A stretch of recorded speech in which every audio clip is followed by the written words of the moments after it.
Makadi mhuri yeZimbabwe, makadi mhuri yeZimbabwe. Nhasi tiri mudare rasekuru Budza Mukombe.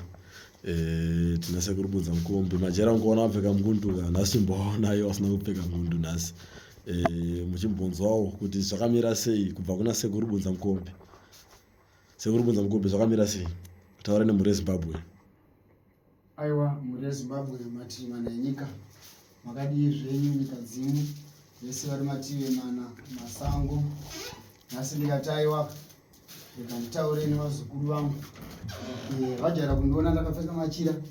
Ndikati aiwa, nhasi rega ndionekuwo kachiso changu vazive kuti aiwa sekuru vedu ndivava. Aiwa, ndiri mupenyu, ndiri kuchengetwa. Mwari nevadzimu vari kundichengeta vazukuru. Asi kuuya pachivhitivhiti kudai kuti nditaure nemi vazukuru, ndine zvakawanda tsaona dzandiri kusangana nadzo matare muno. Vanhu vari kuchema, vari kusangana nembavha dzichivabira vachiti ndisekuru Budza Mukombe, vachishandisa chiso changu, vachishandisa zita rangu. Zvinhu zviri kundibata, zvinhu zviri kundirwadza. Izvo ndinotaura kwamuri mhuri yeZimbabwe muchinzwa.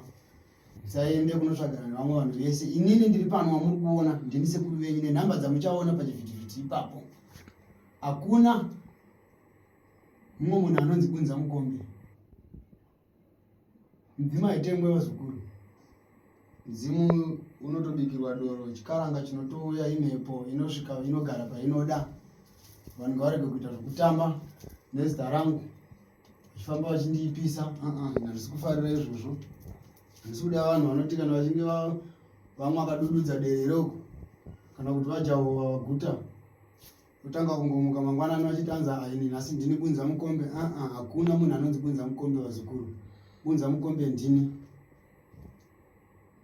Kumutora iye munhu wachena nezviti Budza Mukombe, kumubvunza kuti iwe uri Budza Mukombe uri n'anga yekupiwo, haana kana nhoroondo.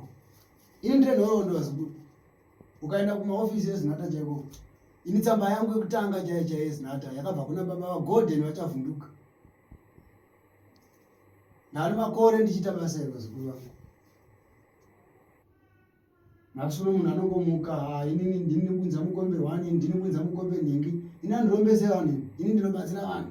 Asi chikumavhitivhiti umu, vese vakungozviti vana Budza Mukombe, vachingozviti vana Budza Mukombe. Budza Mukombe ndini, ane nhamba dzamuri kuona pachivhitivhiti ipapa.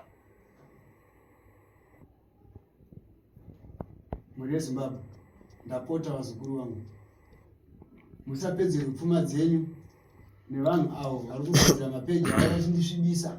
Vamwe vari muSouth Africa vachindiipisa ini, vamwe vari muno munyika ino vachindiipisa ini. Asi aiwa, izvo ndiro zveramba. Ini ndinowanika panhamba imwe chete, iyo yamuri kuona pachivhitivhiti.